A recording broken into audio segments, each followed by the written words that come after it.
Liberian-led government has prioritized infrastructure development as one of its utmost deliverables to the Liberian people. Key among such infrastructures is affordable housing that is intended to lift people out of poverty. As the Liberia Agency for Community Empowerment (LACE) continues to construct proper housing for impoverished community dwellers, the National Housing Authority, the NHA, has been engaging investors to erect housing for the people since the ownership of over 2,000 houses that previous governments built have been transferred to the inhabitants. For the National Housing Authority, previously it has been, I think, 7 decades. Since its inception, they built only 2,180 houses. All of the estates combined together. So President Weah sent me here in June of 2019. And in 2019, in 6 months from June to December, we had signed into contract 96,000 houses.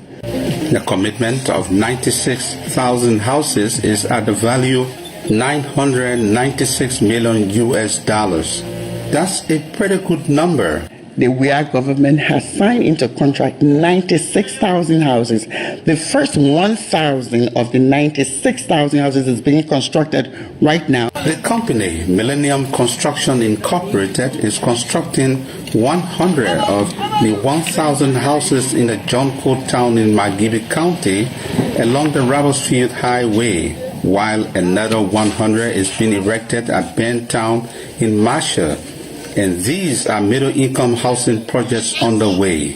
We are building middle-income housing.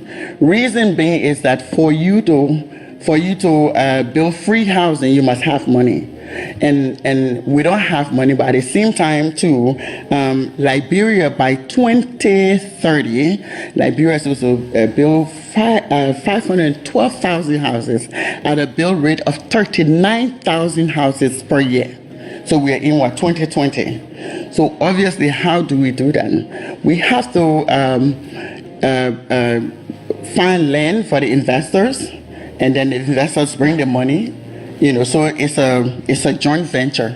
Now this is the side when we have a policy that if the investors sign with us, they must pay us 10%. We'll give them the land, but the land goes to the buyer of the home, not the investor. So it works for us. The only downside to it is that some of the money or most of the money will go to the investor. Whereas if you go to a place like China, you go to Burkina Faso, and this is the same way our model is supposed to be. They have the public corporations diversify their profit into, extending services to the citizens. How do you do that?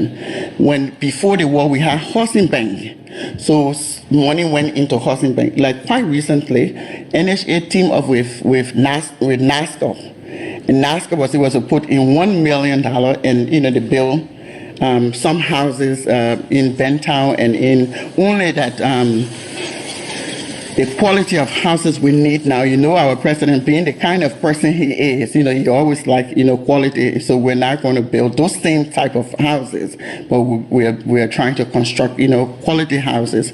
So if every year each public corporation were to put 500,000 or even 1 million into that fund, and we take it every year, we build, we will build, maybe 1 or 2. Housing estates, all the money will come back to government because the citizens will buy from the government, the citizens will rent from the government, like in China. The project is also creating jobs as the workforce was drawn from the local community. Currently, as I speak, both the old folks, the youth, and our women, including myself, we are over happy again because we were here doing nothing. Majority of us were surviving on burning coals. So as you can see, the workers in majority, we have something to do on a daily basis. And so it keeps us busy and it curtails the criminal rate a bit.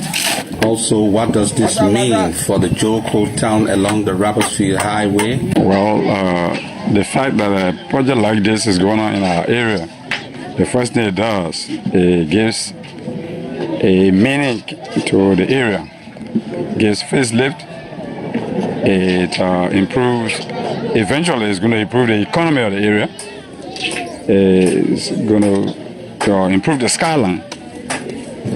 New people are going to move in the community, except that the community is a low-income community, to some extent, most likely a non-income community. So if this comes, it's going to cause a mix of the people. People who have income are going to move in the area. They're going to move in those new homes. And maybe somebody who's around is going to do some work with some of them. The cultural situation is going to improve. Cross-cultural situation is going to improve. So far, these are some of the things that I see. Because of that, the road maybe is going to be done. So the road benefits everybody who walk on the road, who drive easily to come in. Right now, to access the road is a little bit tough, especially during the rains. So we're hoping that by the time the estate is done, when they complete it and who moves in is moving in, it's going to be a little development for the area. Reverend Nah also called for the construction of proper housing for the community dwellers. We would like to say thanks to the government for doing that, except that it may not benefit a certain people, quote-unquote, proper people who are here, except that they can help us. Considering the nature of the houses, the mortgage that's to be paid, everybody here can pay that mortgage.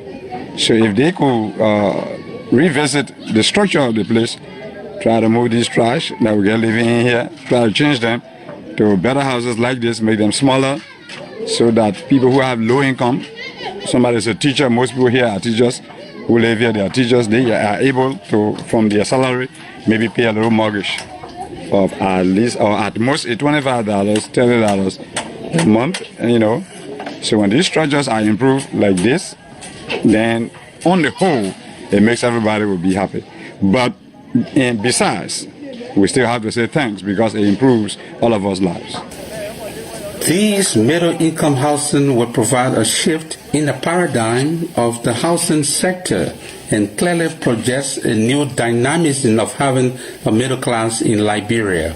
Property taxes make up a good source of local government revenue for most cities around the world.